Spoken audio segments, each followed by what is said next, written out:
All right, welcome back to the FitFall podcast, where we talk about anything and everything sports tech related. And this is going to be like a gigantic wearable watch episode. So we're going to be looping back to a whole bunch of watches that came out over the last couple months. I think it's been busier than we expected it to be. Absolutely. I don't think either of us had this on our bingo card, or at least this many. I played bingo back up about a month ago. So like I'm really Like, into for bingo real? now. For real, I actually played it. It was a horrible deal, but I did play it. But no, we did not have this many stamps on our card of things we expected, or I would say this variety of stuff, right? If that makes sense. Like there were some of these ones I Yeah. did not have on my list. Well, and I think that's actually a really good point, is that there is quite a variety here. So we're going to be talking about plenty of watches, but there's also heart rate monitors, as well as like health and fitness bands that we have to talk about as well. And then for our next episode, so there's actually a lot of cycling related stuff that also came out too. So that's going to be a lot of stuff that came out around Eurobike and before Eurobike. So stay tuned for that episode. So I think that's going to be another exciting one as well to talk about too. So what do we got first on the list? We got a whole bunch of stuff, right? Yeah, so a whole bunch of stuff. So let's see here. I think let's start out with the Suunto Run. So this one came out a couple months ago. So this is Suunto's budget-friendly, more run-focused watch, but this actually comes with quite a bit of features for the money. I mean, in terms of the like health and training feedback that it provides, super impressed there. But I think probably the most impressive thing was probably the price on this one. Absolutely. At both $249 US dollars and euros, it's super impressive. In a time when most of the brands are increasing pricing, Suunto came out of the gates and said, yo, here's our offering, and we're doing it at an incredibly reasonable price. And as you noted, with a bunch of new features. In fact, for a short time anyways, and that time is still right now as well, there's more new features on this than their higher end watches, because they basically announced all these new things that are going to come to the Suunto Run first, well, already arrived the Suunto Run, and then we put back into some of their higher end watches. And we saw this, I think a week or two ago, with some of their higher end units getting the track mode, for example, and some of the other things on this gigantic list of features. Now, to be fair, some of these features are already in existence on Suunto's other watches, but in basically Suunto apps in some way, shape, or form. And the one caveat with this watch, the singular caveat really, is the fact that it doesn't support Suunto's App Store. So any of their apps can't be downloaded onto this, and that's because this is on a totally different under the covers platform, both from a software standpoint as well as a hardware standpoint. And as a result, the App Store isn't coded for this. Now, that was probably one of the struggles that I've had with Suunto devices before. So they've also, they've had their like apps and guides and whatnot that you can add on top of the existing functionality. But it always seemed a little bit kind of like disjointed to me, where I feel like a lot of those features should have just like been built into Suunto watches in the first place and shouldn't be like these add-ons sort of things. Absolutely, yeah. That's been my biggest complaint as well, and I think Suunto has heard that, and they think they understand that. And on one hand, it'd be easy to look at this watch and say, "Oh, they're building them into the watch because they're listening to that feedback," and some of that is true. But this was more of like a self-preservation thing, and that they needed to have these functions in this watch, but it was a totally different platform. And so their choice was either to add these functions or recode the entire Suunto App Store for this new platform.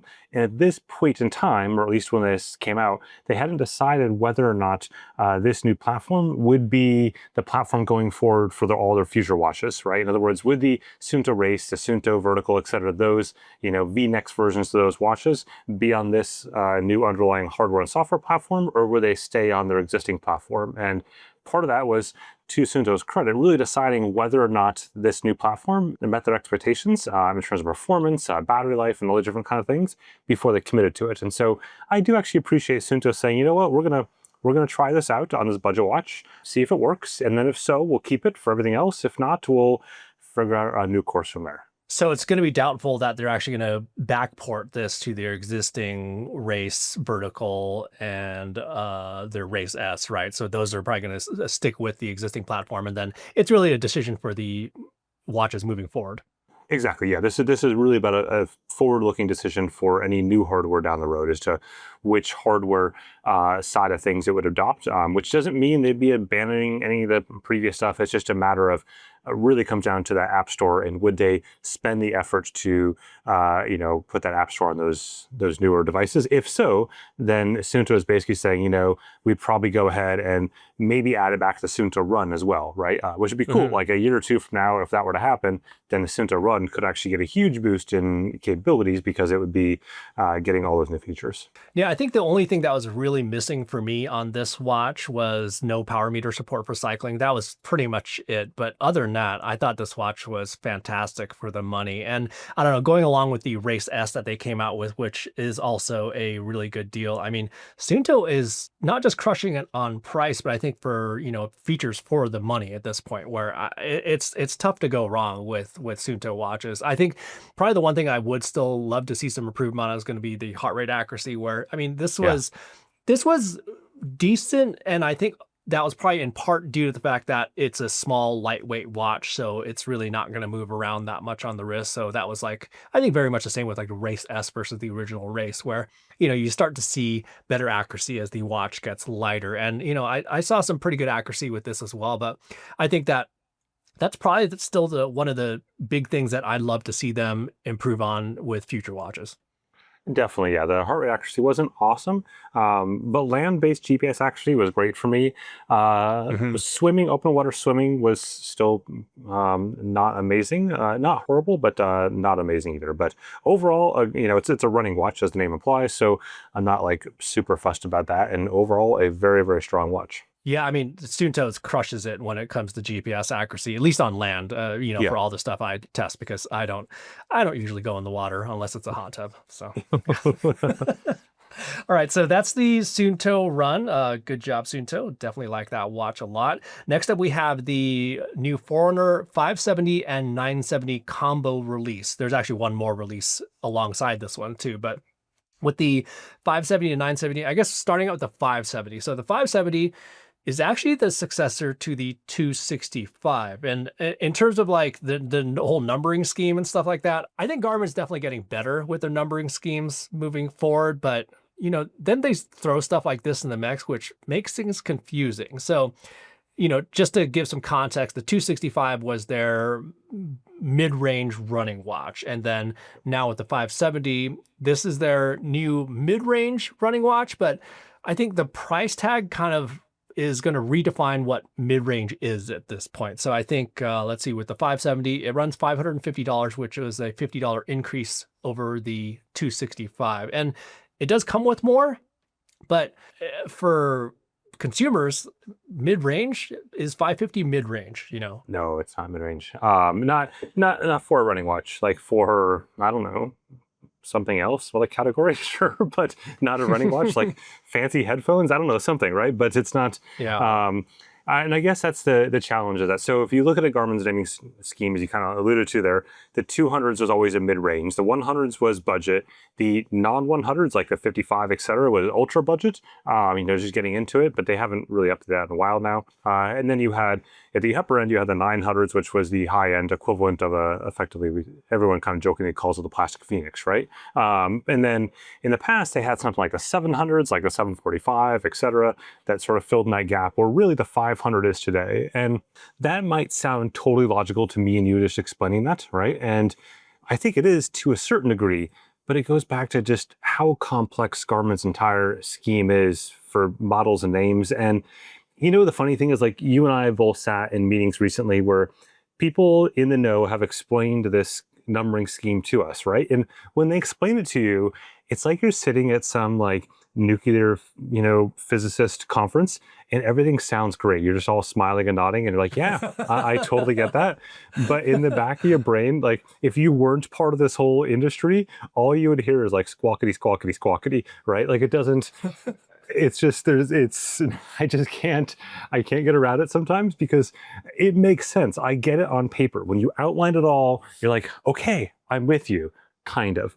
But I don't understand how the average person is supposed to decode this whole mess. And not even decode it, but decode the reasonings, right? Like the core reason they hung their hat on why the 570 is the 570 and not the 270 is because of the hardware materials on the watch itself, right? That was the singular reason they said is that the materials felt more premium than a 2X lineup.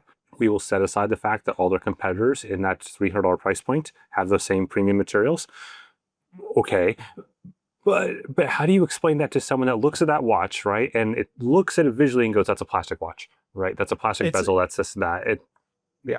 it's kind of funny. Like a lot of those answers, I swear that some of those answers probably, I don't know. I think they may have been anticipating our questions a Yeah. bit on some of those. So, Yeah. but yeah, in terms of like the upgrades over the 265. So the big upgrades are really going to be the fact that it does have more premium materials where it uses like an aluminum bezel. It has their new Gen 5 heart rate sensor with an asterisk on that one right there. And then it also comes with a speaker and microphone. So in terms of hardware, it is a big upgrade from the 265, but it makes it a big stretch of 550 for that mid-range offering where I would have, personally loved to see an actual like 270 or something like that, where, it kept the plastic materials and it didn't have the speaker and microphone, but it did have the Gen 5 heart rate sensor. That would have made more of a mid-range sense running watch to me. So yes, I do believe that this particular watch does deserve a different number. I don't necessarily think it should have been the 265 successor though. That's basically more what I'm thinking. Yeah.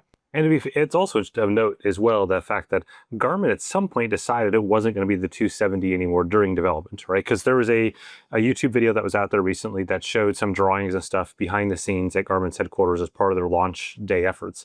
And there was drawings in that showed 400 270 written on the actual specs itself, right? So this wasn't like it was always destined to be 570 sort of thing. Now, the thing is, at the end of the day, the 570 and the 970 share the vast majority of the new features, the new functions, all that kind of stuff when it comes to the running side and the sports side in particular. But the main difference really when you go from 570 to 970 is around things like offline mapping, as well as some of the additional running focused things that they've added in there that are not in the 570. Yeah, well, actually, so there's one more thing though. One more difference is that's going to be that the 570 doesn't have ECG, which was a huge surprise for both of us because we were, I think that the assumption has been that with Garmin's Generation 5 heart rate sensor that heart rate sensor enables ECG or basically automatically has ECG at that point. But Right. this was they threw a wrench into the mix here where this does not have ECG. And ECG is definitely one of those interesting things where if you need it, you really do need it. But if you don't, like for me, and I would probably say the same thing for you, it's like, we'll use it to test it out, but other than that, we probably would never use it at that point. So it's definitely one of those like on the fence things where if you really do need it, you do need it. But they chose to not put the additional hardware in. So it's not just the heart rate sensor that is required for ECG. There's also skin contact sensors as well as some internal components to connect that to basically like the bezel or a button to create a closed circuit there too. Correct. Yeah.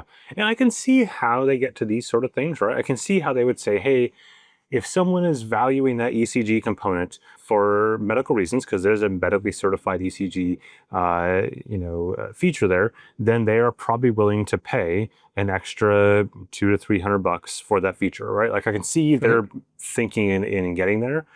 At times, though, then you go back to like, okay, but Apple Watch and Samsung and Google and everyone else has it at half that price point. So that's tough.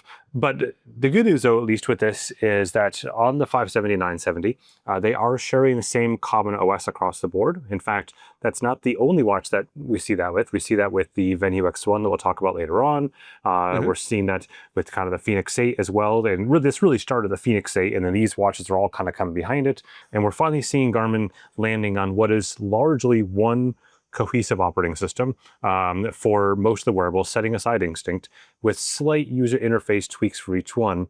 But that user interface is acting more as a layer as opposed to being the actual code itself. And we've seen that, for better or worse, with some recent bugs, in fact, right? Where I think the round trip routing one is probably the best example of this, where you can go off course and it recalculates and it fails. And this fails across every one of these devices that has this feature in it in the same new, basically code base behind it. And so things are acting exactly the same, which does mean things are getting fixed faster for all these devices at once, right? So there's been some bugs that went in that I stumbled on the X1 that are being fixed across all devices near instantly in these software releases in the last couple of weeks versus in the past that would have been, okay, we handed off the Forerunner team and it maybe a couple months from now we get it fixed and so on. So there are some benefits to these things are kind of get a bit more consolidated here. But as you said, it's a double-edged sword where if all of them do share the same code base, well, if one thing goes wrong, well, all of them will go wrong at that point. Exactly. And I think that's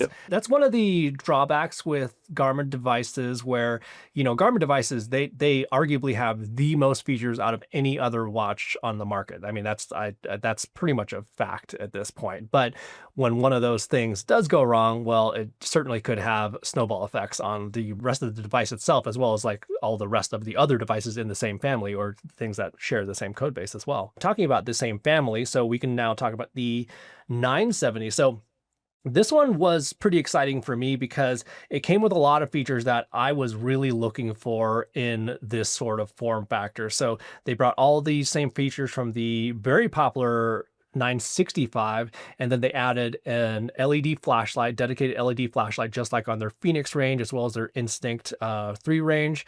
And then they also added a sapphire lens to the front, and then they also added the speaker and microphone that came on the Phoenix 8 as well. So as many people have said, including myself, it's kind of like a baby Phoenix at this point. And the price, while the price of the 570 was a little bit tough to swallow, the 750 price on the 970, although it did increase price from the 965, I think it did come with quite a bit more for the money though. Absolutely. I actually don't have a problem with the 970 price. No. Relative to Garmin's, I mean, again, it's all in relative scale here to Garmin's existing level of craziness, right? So if everything is like Ironman just came out with a new qualification system for the World Championships yesterday, and they call it the Kona standard, and they have the standard, everything else is a graded standard against that, like a percentage based on your age group and stuff like that. So if we consider the Phoenix 8 as the Phoenix standard for the pricing as $1,000 for Phoenix 8, then using the Phoenix standard, this pricing is somewhat reasonable, right? Like it's all relative, graded, right? It's all relative. Is it bat crap wonky? Absolutely. But it is what it is. Versus I don't feel like in the Phoenix 8 standard pricing scheme that the 570 fits in this whole thing, right? It just doesn't work in my brain. In any case, as for all these new features, there's a ton of features that are both sport features as well as being day-to-day features, right? So day-to-day features, we see things like the new evening report, which is simply taking the morning report and throwing it at nighttime, which I like. I think it needs some minor tweaks, but I like the concept of it overall. And then on the other side, we see a ton of new sports stuff, and I'm really happy to see in this case a ton of new running features. And so some of them I think are great, like the impact load factor, which basically looks at kind of almost like a graded like gap. So graded average pace, except for distance as opposed to pace. So if you run down a really steep hill for a long time, that's going to have a bigger impact on your legs. The same goes for intervals. Really hard intervals have a bigger impact on your legs than just doing 10 kilometers on a perfectly flat Dutch course. So I think that's great. Running tolerance kind of takes that and expands it out over longer periods of time and look at, you know, what your actual tolerance is. That's okay. And then there's some other features around running economy and step speed loss that I'm not super in love with. But I do appreciate that there is a ton of other running features here. Like there's the auto up by timing goals, suggested finish line feature, projected race time feature, the new triathlon features here for triathlon coaching. And I think if I look at the 970, one of the biggest criticisms that I had of the Phoenix 8 last summer was that there was no new sports features, period, right? I mean, again, depending on how you want to define diving, if you want to say diving is a sport, then sure, there's sport features. If not, then there was actually zero new sport features whatsoever in that watch. And it felt like they kind of missed the point of the Phoenix from the new feature standpoint, versus this has everything. Like this is a awesome list of new features, plus there's 15 new sport profiles, there's battery mode customizations. Like they went deep on this. And I would argue that this was more what I would have hoped for last summer from the Phoenix 8, or at least half of these features anyways, last summer in the Phoenix 8 when it was announced. Totally agree. Yeah, no, I mean, the 970 at this point is probably one of my more favorite Garmin's that's ever come out. Another thing I really wanted to mention too is that in terms of the colorways that they came out with both the 570 and the 970, they just absolutely crushed the color. So with the 570, I think you have, what is it, the mango color? Is that something like that? I call it Mango Tango, but it's Mango something Tango. else, but yeah. Is something like that. So that one's an interesting color. I know you and your wife love that one quite a bit. There's also this like purple color that I have right here for the 570, which I mean, they just crushed this one. And then with the 970, they have like the standard white and black versions, but then they also came out with this like soft gold version with these purple accents, which Again, like I think they absolutely crushed it. Now, one of the things that did change with the 570 and 970 is the battery life, where this decreased quite a bit, really, from the previous generation watches. And I think this was for a few different reasons with the 570 as well as the 970. They had to make more room inside for the speaker and microphone. So that's one thing. And then with the 970, they also had to make room for the LED flashlight. So that just took up more room. And with their Forerunner series, one of the big aims is that they do want to keep these watches as light as possible, light and as small as possible. So I think they kind of just had to make some compromises there in terms of battery life. But the one other thing that I think is impacting battery life that we've been seeing is the new display. And this is a way brighter display than the previous generations. Amazing, but also something that no one really asked for, so. Not only no one asked for it, but from a battery standpoint, it's burning through so much extra battery at the default brightness levels. And if you turn it down to just one notch lower, which you can't even tell the difference in most cases, like you literally can't tell the difference, but it doubles your battery life immediately. It's astounding. Well, and what's crazy too is that so I look at my watch and I've lowered it to the lowest brightness. I'm like, same here. I look at my watch and I have to double check that still at the lowest brightness because it's really that bright. I'm just like, this is not necessary to be that bright. Now, what's kind of interesting is that, so we gave a bit of feedback to Garmin about the fact that what's kind of fascinating about the brightness levels is that, so they actually have 3 different brightness levels for the daytime smartwatch use, but then they actually have 4 different brightness levels available for sleep mode. And, that's what I think we really need or want, and maybe even 5 different brightness levels. But I mean, there's a lot of opportunity to dial this display back to extend battery life, which I think, again, I would say is probably the number one complaint about the 570 and 970. I mean, these are great watches otherwise, but it's basically battery life, I think, is the thing that I would really like to see extended on this. And I think there's something that can be done about that too.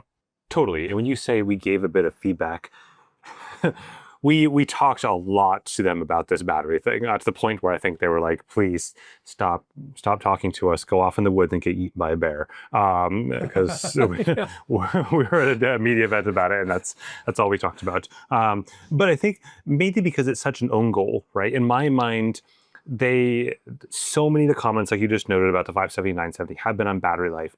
And it didn't need to be. Like if you turn those settings down just one notch, which as we talked about, you can't really even tell the difference, then you double your battery life overnight. And if they had more options to turn it down a meaningful notch, lower than that, then I think you're right back up at 965, levels, and still have a brighter display if and when you need that for those scenarios. But I do need to go back to something really important here, which is the actual official name for the Mango Tango on the 570, the color scheme. So according to Garmin.com, it is, wait for this, raspberry aluminum with translucent bone/mango band. Bone? They chose bone? Bone. I'm not kidding. That's the actual name on this when you pull it up, which I didn't think bone was in there. I pulled it first in the Spanish site and I was like, oh, this must be a bad translation, right? Auto translate. But I went to Garmin Americana here, and Garmin America says raspberry aluminum with translucent bone and mango band, which, to be fair, if I were to define translucent bone, it's kind of translucent bony, right? Like it is. Okay. So I know you saw my Instagram story about this, but so when I was choosing the different watch face colors for the 970, so I was going through all the watch face colors, and this is entertaining. Like, so how on some watches they have like sport profiles, like, I don't know, tubing or chest or something like that, right? So this is along the same vein, and very similar to what your bone comment is there too. So I was going through the watch face colors on this, and I want to be in these meetings where Garmin actually came up with these watch face colors, because there's watch face colors like carrot, and I think there's like something like zucchini or something like that too. But the funniest one that I came across was sauteed broccoli.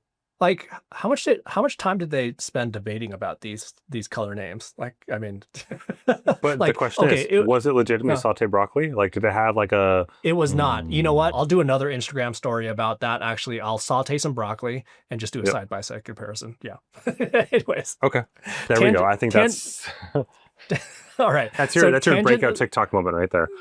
There you go. Exactly. All right. So tangent aside, so talking about some of the new running features that came out with the 970. So some of those features are reliant on their new HRM 600 heart rate strap, which is their replacement for the HRM Pro Plus, which is a fantastic heart rate strap, but this one allows for some new metrics. One of them is step speed loss. And then there's also some updates in terms of the secure connection type, which is going to be needed for certain regulatory things, I believe, in the EU. And then it's now rechargeable as well. But this one, just along with, pretty much every other consumer device, as well as every other Garmin device, got a price increase to $169. And $170 for a heart rate strap, this just starts to, I don't know, it starts to really put it out of reach, and it's it's just not that accessible for a lot of people. Oh. Not only that, but it's in this case, some of those features aren't even on the 570, right? So you're talking some of these features required in the 970. They did roll it out to the Phoenix 8, those features in the most recent beta update back about a week ago. And we'll see it in some of the other top end watches like that. But ultimately, there's just no reason to buy the strap unless you want these two metrics. That's the only two metrics that it contributes, directly. Or if you really believe that you need to have your heart rate data encrypted, in which case go buy the HRM 200 for half the price. But to me, like in the worst part, if you will, in quotes there, is that the two running features that it does empower, which is step speed loss and the running economy, I think are the two least useful features on the entire Forerunner 970 lineup in terms of what they contribute and what they're trying to tell you and what they're driving you to do, to me are actually the opposite of what you want to be doing as a runner. So it's even more kind of a scenario of like, I don't see the value there. Now, to Garmin's credit, at least they didn't tie like running impact, load factor, or running tolerance to the HRM 600. But still, I think this one, if we were to use the Phoenix 8 standard as our pricing scheme here, this one is again out of whack of that scheme. Versus some people talk about later on from a sensor standpoint. I think something like the new sleep sensor thing is much more closely aligned to that pricing reality, if you will, than this is. Yep, totally. No, and actually, you just reminded me. I thought in my mind I had HRM 200 around like $100, but yeah, it's $80 US. So yeah, that's actually a really big gap between those two heart rate monitors. And I guess in my mind, the HRM Pro or HRM Pro Plus are kind of like that mid-range offering now, and those are definitely still available, and they're oftentimes always on sale. So I would, for my recommendation is still to just get an HRM Pro or HRM Pro Plus if you can find that for $100 or less, because those are fantastic heart rate monitors. So definitely go with those. The other disappointing thing though too with HRM 600 is does not come in the raspberry mango tango flavor. Is it sauteed broccoli though? No, it's like bright yellow. I don't know what color that is, so I have to find a better color for that. But you know what? Electric yellow. We need more flavors. But you know who does have flavors, Mr. Does? Tell me. Yes, I'm here to tell you. So the sponsor of today's episode, Precision Fuel and Hydration, has a few different flavors. I would not say they do not have sauteed broccoli, for example. Thank God. Thank God. But they do have a number of flavors that you can choose from for both your drink mixes as well as some of the different chews and gels. And of course, I've been using Precision Fuel and Hydration for a number of years now, as has my wife. In fact, she raced with it just last weekend and got her ticket for the Ironman 70.3 World Championships using Precision Fuel and Hydration. And then over the next few days, we're going to see the pro men at the Tour de France. And then later on this month, we'll see the pro women at the Women's Tour de France using the products on some of the teams they have sponsored, plus of course, Major League Baseball, NFL, NBA, etc. But more than that, one of the most useful things I think that Precision does, aside from interacting and sponsoring all these pro teams and pro athletes, is being available for age groupers like myself, my wife, to call them up and just simply have a chat about their racing strategy from a fueling standpoint, including hydration and nutrition. So you can have a 20-minute Zoom call with Precision and their sports scientists talking about your race goals, and they'll be able to go ahead and recommend which products fit best to meet those race goals. I did that in the past with not so much a race, but just a really long trek, a multi-day trek I did, trying to figure out how to balance real food with, precision fuel gels and all the stuff that I could take with me, because there was a balance in that when you're talking, taking days worth of stuff with you without any other support. Of course, if you don't want to talk to humans, you can also use their free race intake planner online and kind of walk through some of those same sort of calculations. Now, all their products are Informed Sports certified, all are vegan, all are 2-to-1 glucose fructose and contain no artificial ingredients. And back to the very beginning, they do not taste like sauteed broccoli, nor on the other end of the spectrum, they don't taste too sweet. As their CEO kind of describes, they are simply inoffensive. So something you could consume when you're 12 to 14 hours deep in some sort of event that you can keep on getting down and getting the fuel that you need. Now you can save 15% on your first order from Precision Fuel and Hydration using the coupon code FitFall shown on the screen right there. Thanks again to Precision Fuel and Hydration for not only sponsoring this episode, but not having sauteed broccoli. Thanks again, guys, especially for not the sauteed broccoli or any other vegetable flavor for that matter. Yes. All right.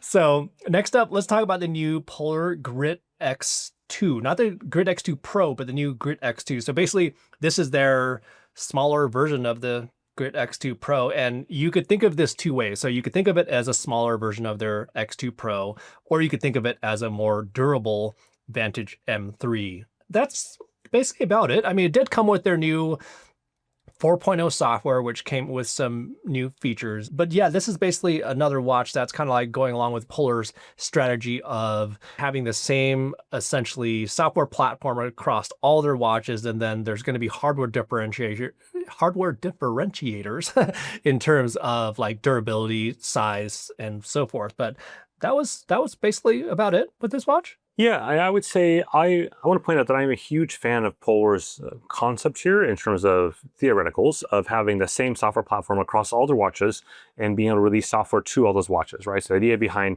the Vantage M3, the V3, the Grit X2 Pro, and then the Grit X2, is that they share one common software platform, very much how we would see, Apple with watchOS. And then the idea being that when new software features come out, it would instantly come out to all those watches at once. That was the idea, right? That was the promise a year and a half ago. My only complaint here is that the execution of that promise hasn't happened in any way, shape, or form, right? We look at something like the, Watch Platform 4.0 or Polar OS 4.0, as I call it. That is something that they had basically said this watch was going to include at launch, and it did.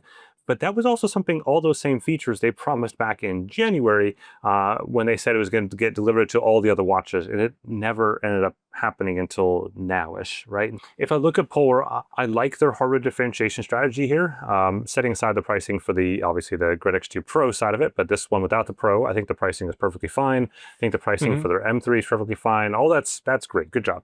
And common software platform, great. But you actually have to deliver on that common software platform. It has to be out at the same time. Otherwise, it defeats the whole point of the common software platform. And then likewise, the other reason they gave when they first announced this way back when with, I think, the Vantage V3 it was that this would allow them to develop software features faster to all watches and get them out the door.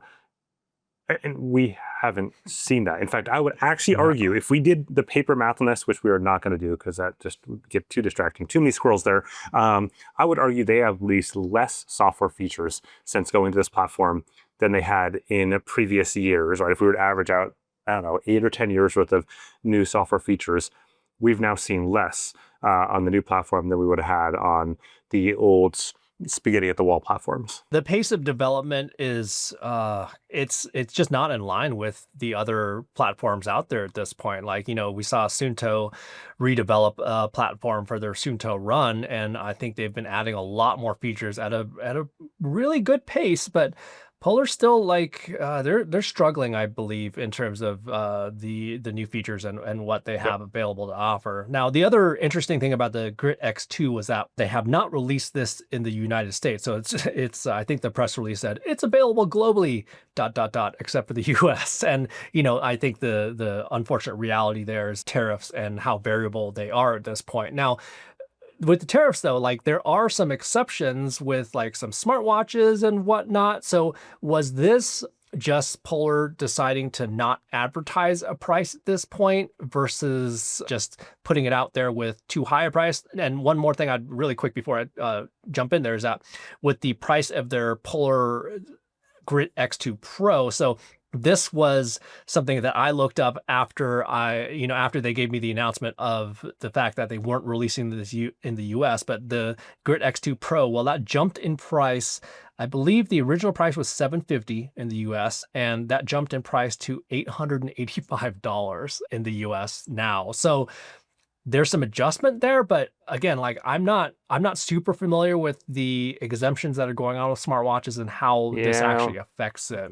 that one doesn't make a lot of sense because the watch itself, so Polar, just like Suunto, is making these watches in China versus Garmin's are made in Taiwan. And right now, there's an exemption on watches and smartphones in particular. So that's, you could that's the Apple exemptions that's kind of referred to around the industry. That's the one that basically Tim Cook lobbied for and got the exemption that really helps out that whole industry there. And as a result, these companies, that are not Apple, get to take advantage of that. And that includes Polar and Suunto and anyone else out there. And so they have this exemption where the tariff is basically still the 10% worldwide tariff applied to these certain categories. So I'm not entirely sure why Polars would have jumped that high. Obviously, it did. Like you said, it's very clear it did. Likewise, I'm not sure why they wouldn't have just done what Suunto did a few weeks prior, right? And Suunto, when they announced in the throes of complete and total the craziness of tariff stuff, right? Like that was the couple weeks there they announced where it was like changing by the minute sort of thing. Versus when Polar announced, it was like, okay, we kind of know where we are for at least a month, probably until July 9th, give or take. And then it seems like at this juncture, July 9th is probably going to be a kick the can down the road until the fall sort of thing. I'm surprised that Polar didn't go into the US, but I think more than that, more than anything else, I'm surprised they didn't send it to reviewers in the US like yourself, which will sound weird coming from me. I'm obviously based in Europe, despite having an American accent. But in this case, this would help me from a, competition standpoint, the fact that you and others didn't have a watch in the US. But from their business perspective, that makes no sense whatsoever, right? That absolutely does not make sense to limit your pool of stuff unless there was some sort of regulatory issue with getting that product into the US, which of course there isn't, which is different than something like DJI, right? DJI is in a different bucket where they have limited their reviewer pool and taking US reviewers out of that reviewer pool because they're having issues getting products actually into the country through, that's a whole different topic for a whole different day, That's right? a whole different, yeah, exactly. Whole different thing. But that's a very different fundamentally than Polar, right? Polar could have easily have sent you and others the watch to review, since Polar did say that those products were coming to the US down the road. They just hadn't finalized pricing. So that was weird to me. What's interesting about this as well is that another thing I looked up was my demographics in terms of Polar watches versus other stuff like Garmin's and Apple's and stuff like that. And Polar watches, and I would probably say this similar thing about Suunto, is that Polar watches, well, the demographic is still heavily weighted on the US, but it's far more spread out across the entire world versus, again, like my Garmin, content, that's going to be heavily weighted in the US, but Polar watches actually do have quite a bit of European viewership on there. So, it was one of those things where it would only have benefited them for them to actually send it to US reviewers. Now, so anyways, that's one topic. However, newsflash on pricing. I just sent you a screenshot of the Polar Grit X2 Pro. What? That's crazy pants. No way. Who do they think?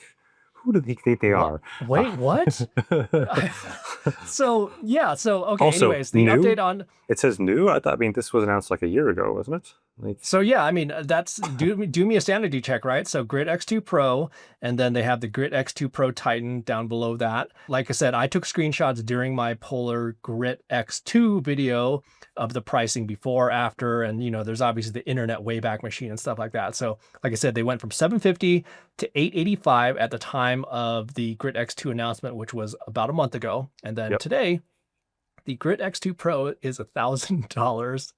And the X2 Pro Titan is $1,100. Which is crazy because in Europe right now, so the Grit X2 Pro for me in Spain is showing on Polar site is $749, right? They are not doing themselves any favors in the US at this point. Oh my gosh. Okay, well. I will, hold on, it gets better. I will point out, which I'm pretty sure is a pricing error. If you scroll down, the Polar Grit X2 Pro hook and loop option is $599, including 2 bands. and it's on sale. That's interesting. Yeah, on right now it's 1,000, and 1,100 for. Oh my god. I will send you a Wow. screenshot back. So I volley your screenshot back. So okay, all right. So, anyways, for polar watches moving forward, the US is going to be an interesting market for them. Now, all right. So, moving on to some, I would say, more interesting and probably more desirable Polar news. It's going to be so Polar made an announcement for their new fitness band. So basically, it's going to be like a Whoop style band that they're going to be coming out with, I believe September 3rd or so. But they made the announcement about 2 weeks ago, or oh, I'm sorry, about a month ago. And they've had their Polar 360 band. So this is their B2B band where companies like, let's say, a gym could purchase a whole bunch in bulk and then create their own solution on top of this, utilizing their API and a lot of the algorithms that they have in Polar's platform, and basically just white label it. But as we've spoken about in the past, this has been essentially one of Polar's biggest missed opportunities ever. Now, I think what's kind of interesting is that they made this announcement way before the actual release date of September 3rd. So, I mean, I'm not sure if this was to kind of get ahead or in line with the Amazfit Helio Band announcement that came out too. But I don't know. I found it kind of interesting that they made this announcement so far ahead of the actual release.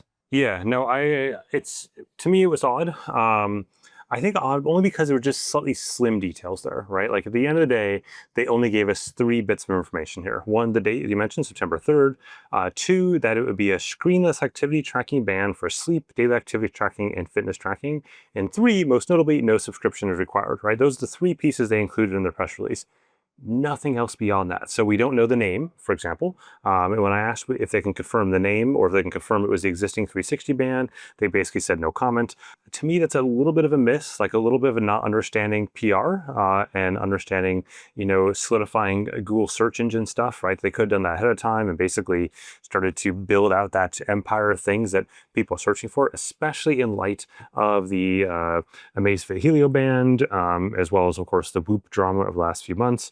And even what I think they were probably trying to get ahead of, which was the Garmin Sleep Band, right? I think they saw the leaks in the Garmin Sleep Band as well, and they were like, you know what if that's more than sleep? And thus tried to put the Polar thing in there, which they were successful at it, right? Kudos to them on getting there. But I think they could have stuck that landing so much better if they had a name associated with it, or at least a ballpark price range and said, hey, it'll be sub $200, it'll be whatever it is. And for context, this band, some of those OEMs are reselling that band for under $100 US. So keeping in mind that some of those OEMs that are doing that, the 360 band that is, are doing it with subscription services. So they're assuming that you're going to buy into a subscription service associated with that. And I've heard from a few people that they're selling it right now slightly below cost in hopes that they can then sell it more. So my guess is that, they might be paying $120 to $150 US for the band, something in that realm. Either way, point there being though that I would not expect this band to be super expensive, right? I hope it wouldn't be. Polar, if you're listening, your opportunity here is incredibly strong for a sub $200 band without a subscription. That to me is your... Well, okay.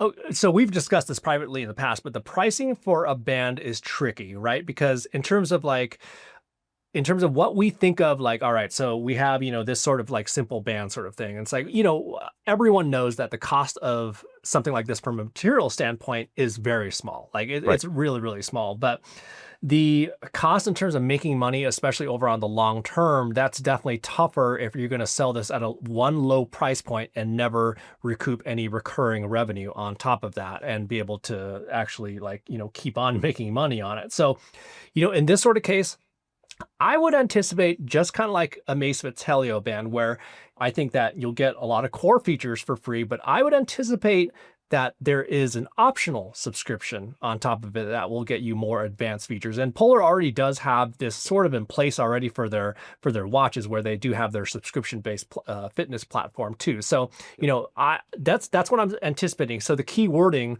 with this, and Amazfit used the same wording as well, is that there's no subscription required. And that means that, you will get functionality without a subscription. However, that leaves it open to there could be an add-on subscription, which I would, again, like I would highly anticipate that happening. So Right.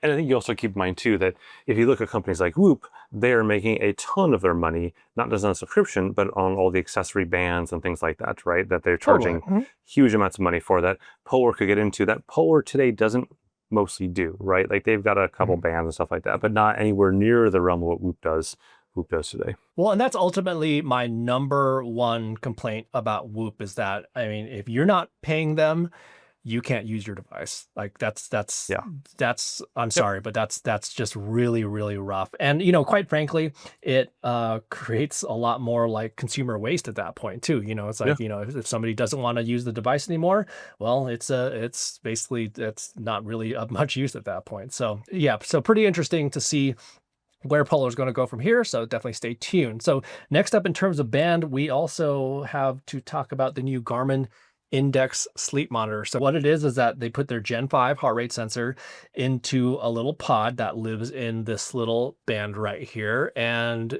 this allows you to basically be able to take your watch off during sleep and put this on and still collect all your sleep data and stuff like that. Now, what's so interesting about this is that, you know, I was looking at this thing going, there's no way that this is going to be comfortable. Like, you know, it's like this big band and it looked kind of thick. And I'm like, what? I would much prefer to wear this over a watch. I was completely wrong. Like this thing is so darn comfortable. Like, I mean, they crushed it in terms of the material. So it's just basically like this nice, soft, like thin material. I would almost like say like really, really nice bed sheets. That's how I would kind of equate it. I said women's underwear, but sure. And it's funny because I asked my wife the same thing. I gave her the thing. I'm like, what does this feel like to you? With no context in the conversation, no background. She hadn't read anything or anything at all. And she's like, feel like women's underwear. And so it actually makes sense if you look at the material composition. It's 70% nylon and 30% spandex. So it's going to feel a lot like that. But like you said, it's incredibly comfortable. I think, again, like same as you, I looked at those original leaks and stuff, and I was like, oof, this is going to be so thick and uncomfortable. And it is incredibly comfortable. I've worn it not just for sleep, but I've actually worn it 24/7 a few days now. And you just don't notice at all. Now, when it gets wet, like sweating in a workout and stuff like that, it tends to bunch up and get a little bit weird because it is so thin that can't really like hold its form perfectly. Not a huge deal, but just it's not what I would make a Whoop band material. I mean, there's no reason why they would make that either, right? Like, to be clear, like they made a sleep tracker, they did not make a Whoop band. But I think, you know, as I showed in kind of a follow-up video, they have gone a lot further towards a Whoop competitor here than I think most of us realized at first. Like once you start looking into the details of this and wearing a 24/7, there's really only 3 metrics it doesn't actually do, right? Which is steps, intensity, minutes, and automatic recognition of exercise. Everything else, it does. Like it counts calories and heart rate and body battery and stress and all that stuff 24/7. But I guess that begs the question. I was like, you know, why did they do this and just not come straight out of the gate with a 24/7 tracker? Because Ray was just talking about steps there. Well, this still does have an accelerometer inside just because it has to have that for for proper sleep tracking. So it has all the hardware inside, but there are certainly some capabilities that it's not reporting, I think, is probably just basically the thing about it at this point. But again, I think that kind of goes back to Polar's Whoop band and the pricing there is that I feel like Garmin, if they eventually come out with a 24/7 tracker, I think the pricing is going to be probably even more fascinating on the Garmin side, considering how Garmin prices things. So yeah, I would assume if this is sort of setting the standard there, that you're talking, I mean, I can't imagine being below $199, right? I would have to imagine like $249 to $299, but no subscription. Like to me, this starts to set up what they might do there. And then they still have Connect Plus for getting the little golden star above your head and other things like that. But I think this starts to like illustrate what they could do here. And then they would probably just like Whoop lean very heavily on how they could do bands and other wearable things around that to really drive that revenue story higher for them, right? Which I think is what people kind of want, right? Like, and I mean, they're not looking to spend money, but I think people want the ability to buy bands. We know that, obviously, and custom and also stuff like that. And people seem to want the ability to have this as a subscription, and they seem like they're willing to pay a reasonable amount of money for that. And how we define reasonable, of course, varies person to person, but that's just my guess as to how they're setting this up. Totally. So yeah, anyways, I didn't necessarily think I would like it, but I actually love the darn thing. So I think it's great. So the next thing we can talk about is the new Garmin Venue X1. And boy, okay, so yeah, I mean, we kind of all saw the Index sleep monitor coming. We did not see this coming at all. This is probably one of the most surprising watches that Garmin's ever come out with, and probably one of the more unique watches that Garmin's ever come out with. So what they did with the Venue X1 is that they kind of blended like 3 or 4 different kinds of watches together. So they blended their Venue SQ, which is kind of like their small form factor, more budget-friendly smartwatch, with a Forerunner 970, as well as like even a Phoenix 8. And it's a very, very capable watch, but I think the biggest thing about it, or the biggest highlight feature, is the fact that, well, I guess there's 2 things, is that it's really the form factor in general, where, you know, this is a square form factor with this like gigantic, is it like 2+ inch display or something like that? But the other crazy thing is just how thin this is. This thing is unbelievably thin. And I don't know, for what it packs inside in terms of the offline maps, the LED flashlight, as well as all the same health and training feedback and all that kind of stuff, and sports capabilities as basically a 970 for the most part. This thing, it's a super, super capable watch, but I think it's also a very unique watch that is meant for probably a very particular type of user, you know, and I'm not sure if it's, I'm not sure if this is necessarily meant for an existing Garmin watch owner to transition to, or if it's more meant to pull in consumers from a different brand. Yeah, I don't know either, to be honest. I think I would skew towards pulling in an Apple Watch Ultra prospective buyer, is my guess, right? Like that's who it seems to be targeted at. I know people have made certainly comparisons to the Apple Watch Ultra. They're like, oh, it's Garmin's, take on that. I mean, well, one, Garmin made square venues, V-Watches back then, well before Apple ever made the first Apple Watch. So Garmin already had checked off the rectangular square looking thing well before Apple. And, obviously this is like half the thickness. Like I put them side by side, Apple Watch Ultra 2 with this, and this is like half the thickness of an Ultra 2 with a bigger screen. And it's just more importantly, a bigger usable screen area than anything else. And of course, the same pricing as well, right? $799. And if we use the Garmin Phoenix 8 Index system here for pricing, I actually don't have a problem with this pricing either. This pricing, out of all the things Garmin has announced this year, this pricing actually makes the most sense, for the simple reason that it is a Forerunner 970 combined with a Phoenix 8 combined with the name of a venue, right? Really nothing more than just the name. But ultimately, I think the venue name attached to it was probably the number one thing that people started to complain about in regards to the price, because because the venue name has been more known for the more budget end of things, and it's not necessarily been associated with more of their premium offerings. And I think that was, I don't know, kind of like the 570. It was a tough decision for them to probably put the venue name on this, but what else would I guess they have come out with? But yeah, in terms of like features for the money, I agree with you where I don't have a problem with pricing at all. No, in fact, in a subsequent update after it was released, it got all the new Forerunner 970 features. So like, again, it's the same feature set as a Forerunner 970, just in a thinner watch. So obviously slightly different battery profile there, a bigger display certainly, but it still has its little flashlight and everything else. And yeah, it's pretty good. Yeah, and I think on the name side, I would say this is probably the one piece I would actually disagree with. I think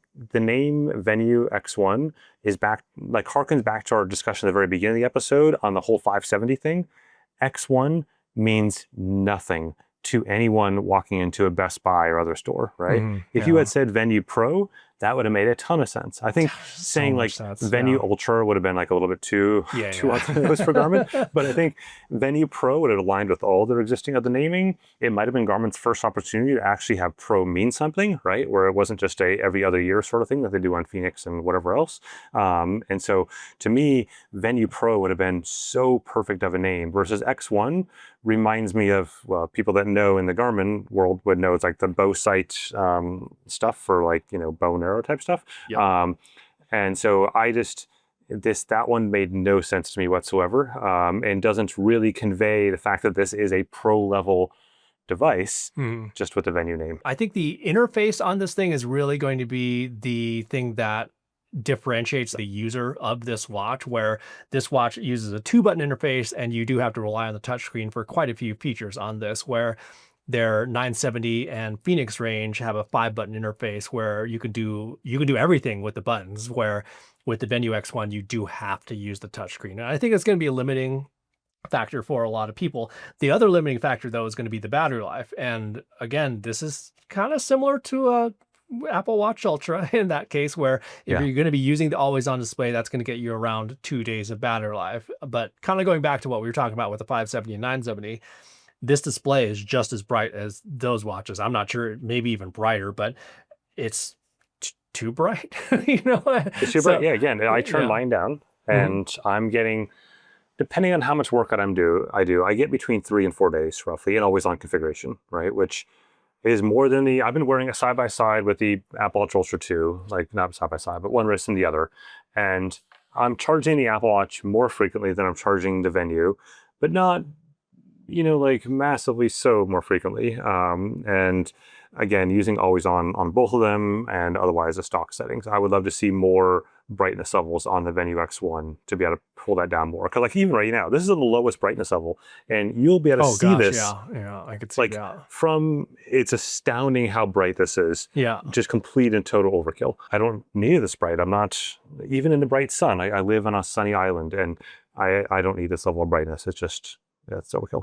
Now, one of the things that plays a factor, obviously, in its battery life is just how thin it is. And, there was really only so big of a battery that they can put in here. And I have to say, I really do appreciate how thin it is. Like it's a whole different watch from an Apple Watch because of that. Because, the Apple Watch Ultra, it's a thick watch, and it's also weighted a little interestingly, where it can actually kind of rock and bounce around on the wrist, where this thing, it just like lies flat on the wrist, and it's a kind of a joy to wear, quite frankly. It's nice. It's better than I thought it would be, to be honest. And wearing it now for a while, it's been very solid. Yeah, I don't know. Again, though, it's like this is probably one of the most unique watches that Garmin's ever come out with, but I think maybe plagued by the whole naming thing once again.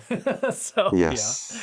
Yeah. So we have one more wearable that I'm gonna say I think we have to hold out on that one to the next episode, because this episode's running a while, and I think that both Ray and myself are having like overheating issues on our cameras because it's just hot. Cameras and baby bodies as well. Baby bodies as well. So we are going to save the Amazfit Helio Band for a different episode. And I think that one could be a long one just because that's a super, super fascinating episode. But yeah, anyways, for the next episode, I believe that one's going to be more cycling focused. So we're going to be talking about the new Tacx Alpine Gradient Simulator, which kind of like the Index sleep monitor. That one surprised the hell out of me in terms of how much I would like it. The Kicker Climb, it's nice, but it didn't necessarily blow me away. This thing blew me away. And then they also came out with their new Garmin Edge mountain bike computer. There's some new Elite trainers that came out at Eurobike. There's a whole bunch of other things. You spent your week at Eurobike, so we're going to go ahead and wrap that up in the next episode. As a reminder, you can listen to this episode on Spotify or Apple Podcasts, and you can also listen to this on YouTube Music, but we also do have a video version where you can check out our podcast as well, where, you get to see not only our faces, but also plenty of fun B-roll and stuff like that as well. Yep, absolutely. I think you summed it all up, so I can just say goodbye at this point. Thanks all for listening, and see you guys next time. All right, see ya.